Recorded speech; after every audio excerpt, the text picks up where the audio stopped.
काम कर दिनवा ऐसन कबहू ना आए, हमरो मिरिया सैया तोहे लग जाए। तो मैं किसी पवन सिंह को या खेसारी लाल को नहीं जानती थी कि कौन है। बिहार में उनका नाम चलता होगा। पिछले कई सालों से एक ऐसी गायिका भोजपुरी स्टार जो कि आप लोग गाना सुने होंगे, उनका ऐसा गाना था जो काफी ज्यादा वायरल हो रहा था, ट्रेंड हो रहा था। आज हमारे साथ भोजपुरी स्टार इंदु सोनाली जी हैं, जो भोजपुरी एक सिंगर है और अपने जमाने में सबसे स्टार सिंगर मानी जाती थी। इनसे कुछ खास बातचीत होगा इस चैनल के माध्यम से, और ये पहला इंटरव्यू होगा मैम का हमारे इस चैनल में। तो इनकी हिस्टोरी भी जानेंगे और इन दिनों ये क्या कर रही हैं वो सारी बातें हम मैम से करने वाले हैं। तो सबसे पहले मैम आपका स्वागत है हमारे चैनल में। धन्यवाद। सभी दर्शकों को इंदु सोनाली का नमस्कार, प्रणाम, गोड़ लागत आनी। सबसे पहले आप ये बताइए कि आप कैसे भोजपुरी गानों में कैसे आपका दिलचस्प हुआ, कैसे आप भोजपुरी गानों में आई? बिल्कुल, बहुत अच्छा लग रहा है कि आपने इतने अच्छे क्वेश्चन किए। सबसे पहले तो मेरी शुरुआत हुई, मैं बिहार भागलपुर की रहने वाली हूँ और कभी भी नहीं सोचा था जो मेरे साथ हुआ, जो किसी के साथ नहीं होता। आई थिंक मुझे लगता है अभी तक इतने सिंगर्स हैं हमारे यूपी बिहार के, लेकिन मैं इस मामले में बहुत भाग्यशाली हूँ कि मेरी शुरुआत तो सबसे पहले हुई मंच से। क्योंकि हर कलाकार जब कुछ बन जाते हैं तो वो मंच साझा करते हैं, लेकिन मेरे लिए एक अलग रहा कि मेरी शुरुआत पहले मंच से हुई। उसके बाद धीरे धीरे मैं ऐसे एल्बम में कुछ डुएट्स गाने लगी, कुछ सोलो भी गाया, लेकिन मुझे कुछ और ही मेरे लिए ईश्वर ने बना के रखा था, और वो मैं बनी प्लेबैक सिंगर। जो ये उपलब्धि किसी को जल्दी नहीं मिलती है। मैं बहुत भाग्यशाली हूँ कि मैंने एल्बम गाए, मंच तो आज भी कर रही हूँ मैं। और फिल्मों में गाने का मौका मिला जब मैं मुंबई गई पहली बार, एल्बम ही गाने के लिए मैं गई थी।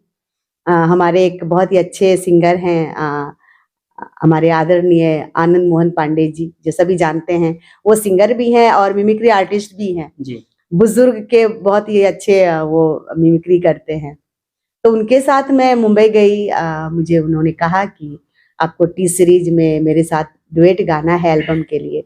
मैं गई, लेकिन वहां पर मैं महीनों रहती थी गेस्ट हाउस में, टी सीरीज गेस्ट हाउस में मुझे रहना होता था। तो फिर वहां पे उस समय मुझे लगता है कि निरहुआ ससुरा बड़ा पैसा वाला जो फिल्म हमारे मनोज तिवारी जी का, वो फिल्म रिलीज के बाद मेरी एंट्री हुई मुंबई में। मैं एल्बम के लिए गई थी, लेकिन वहां पे जब वो दोबारा जब ये फिल्म की शुरुआत हुई एक नए दौर से, तो वहां पर फिल्में बनने लगी, म्यूजिक बनने लगे। तो वहां पे क्या होता है ना कि जो ऑलरेडी जो कलाकार एस्टैब्लिश्ड हैं उनके लिए गाना रखा जाता था कि फिल्मों के लिए, लेकिन वहां पे कभी कभी कोई आर्टिस्ट अवेलेबल नहीं है, तो मैं वहां पे अवेलेबल होती थी और मुझे डमी गवाया जाता था कि भाई शूटिंग के लिए गाना है, ऐसे स्क्रैच बोलते हैं उसको, कि भाई शूटिंग के लिए मुझसे गवाया जाता था।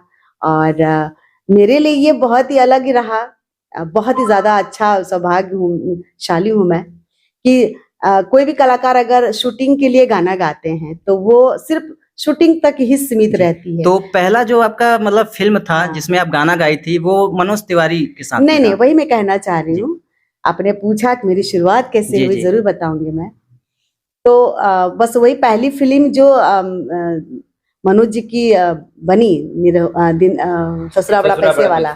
उसके बाद फिर मैंने डमी गाना शुरू किया, जो मेरा पहला गाना निरहुआ रिक्शा वाला में उदित नारायण जी के साथ मैंने गाया। अच्छा। जी हाँ। और वहां से फिर मैंने पीछे मुड़कर नहीं देखा, और मेरा एक अलग रास्ता बन गया प्लेबैक सिंगिंग के लिए।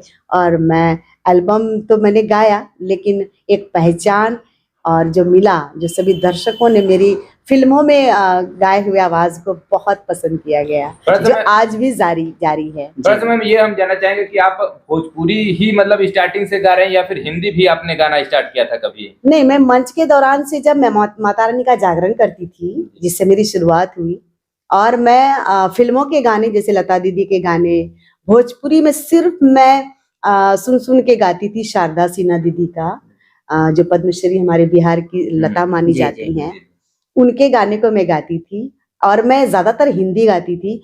और आज भी मैं भले भोजपुरी मेरा नाम हुआ, जी। लेकिन मंच के तहत सभी दर्शकों को मेरे गाए हुए हिंदी गाने बहुत ज्यादा पसंद आते हैं।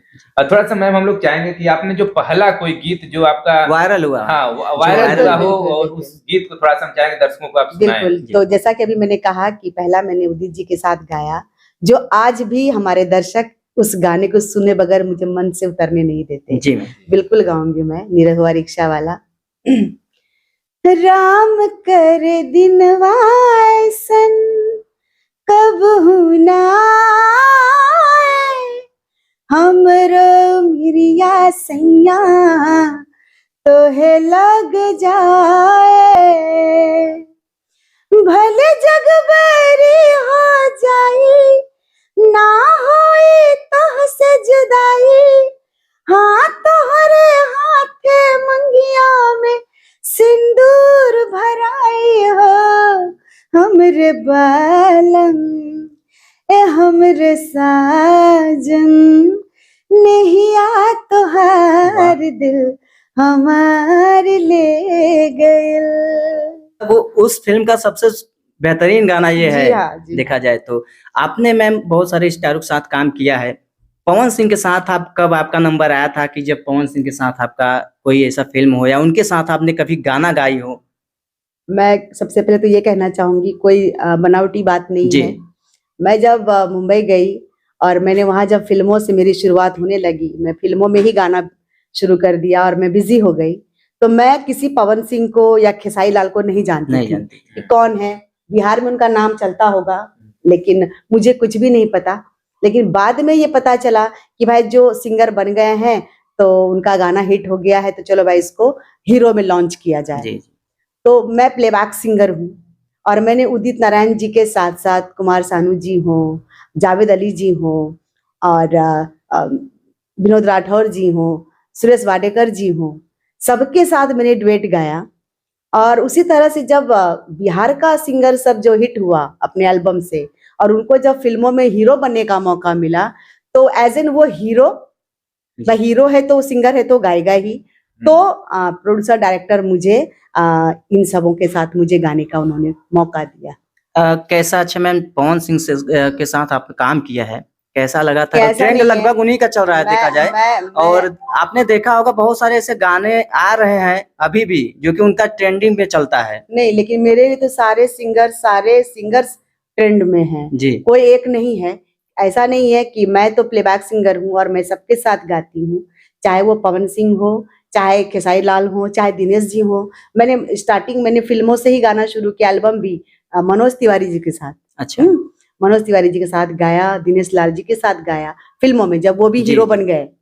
और तो मेरे लिए तो सारे कलाकार एक बराबर है, और ट्रेंडिंग अपने आप में सब, इंदु सोनाली भी ट्रेंडिंग में जी है। मैम, अरे आपके और गाने तो रही बहुत चल बात, रहे थे पहले। मैं सच्चाई बोलती हूँ, मैं कभी भी गलत नहीं जी, बोलती। इसलिए बहुत सारे लोग मुझसे इंटरव्यू नहीं करते हैं, क्योंकि मैं बनावटी बातें नहीं करती। जी मैम। सबसे बड़ी बात क्या है, अपने कला से ज्यादा अगर किसी और चीज में ट्रेंडिंग होने लगे तो उसको मैं ट्रेंडिंग नहीं मानती, है ना। तो मैं कहना चाहूंगी कि जो भी आप ट्रेंडिंग आप लोग कह रहे हैं, जी। सभी दर्शक सुन रहे हैं और सुनेंगे ही आप सभी के चैनल के माध्यम से। तो ट्रेंडिंग जितना सिंगिंग से नहीं हुआ, उतना उन लोगों विवादों में रहे। विवाद, ये तो तो है, विवाद से मुझे कंट्रोवर्सी कोई होता लेना रहता है। देना थोड़ा नहीं सा है। अगर हम लोग विवाद की बात करें तो क्या मतलब ये ट्रेंड में रहने के लिए ये लोग विवाद करते हैं, या फिर ये वास्तव में ऐसा कोई हो विवाद सकता है, क्योंकि मैं तो ये कहना चाहूंगी कि मैंने अभी तक तो कोई ऐसा विवाद में पढ़ने की कोशिश नहीं करी, और न किसी के विवाद में मैं बोलती हूँ। मैं कोई वकील थोड़ी ना हूँ कि मैं किसी के बारे